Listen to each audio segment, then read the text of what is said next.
welcome back to another episode of Craft Truck Tech Bites. We're in True Audio with Tyler.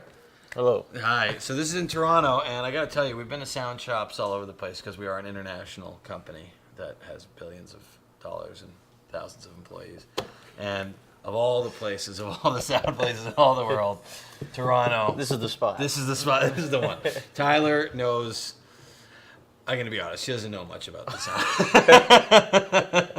No, this place is great. They really take care of you here, and they tell you what's going on. But that being said, we want to start by talking about a product that it's safe to say it changed the game. It changed the game, yeah. It's sort of become synonymous, let's say, and once the DSLR camera came out, kind of thing, the H4N became the go-to audio solution for so many of these cameras. And by the time we actually air this, it'll probably be not obsolete, but it'll be outdated. But it is important to note. So this is the Zoom H4N, and the Zoom, by the way, is just a Chinese company. Yeah. Yeah, okay. Yeah. But they basically slap together a bunch of components. So why don't you just explain what it does and...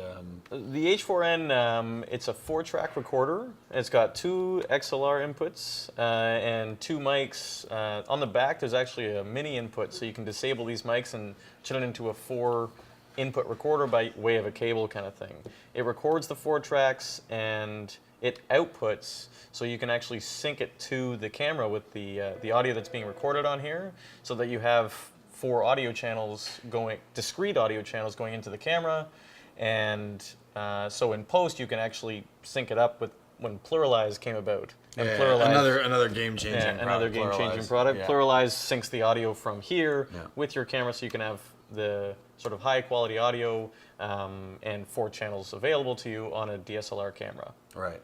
And so the key thing is that this records at 24-bit 96 kilohertz. It does, yeah. Which most people don't need to do, but I mean, like idiots like us do it, even though we shouldn't be doing it, right? But the fact is that if you went back even 5 years to get 24-bit 96 kilohertz recording out of a sound recorder, they were like, fine, that's the expensive rig. Yes. And that'll be at $5,000 a day. Yes. And essentially, the fact that it's now, because it's digital technology and blah blah blah, the fact that you can do it in something that's consumer, and this is how much was it again? Like $500? This was, when it first came out, was $449, I think, $500. Yeah. It's now $269. Right.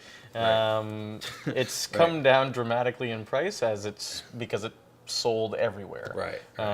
It became ubiquitous kind of thing. So every DSLR shooter had one. One of these.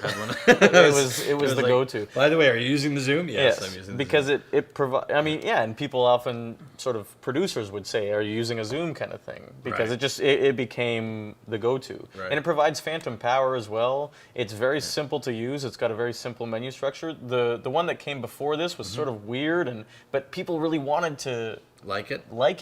So when they released this, it was sort of this is easy to use. What's the next one coming out? So Zoom's at NAB 2013. They were talking about a Zoom H6, which there was all kinds of weird rigs for this thing so that you could make it work with a camera. The Zoom H6 is made to work with a DSLR camera.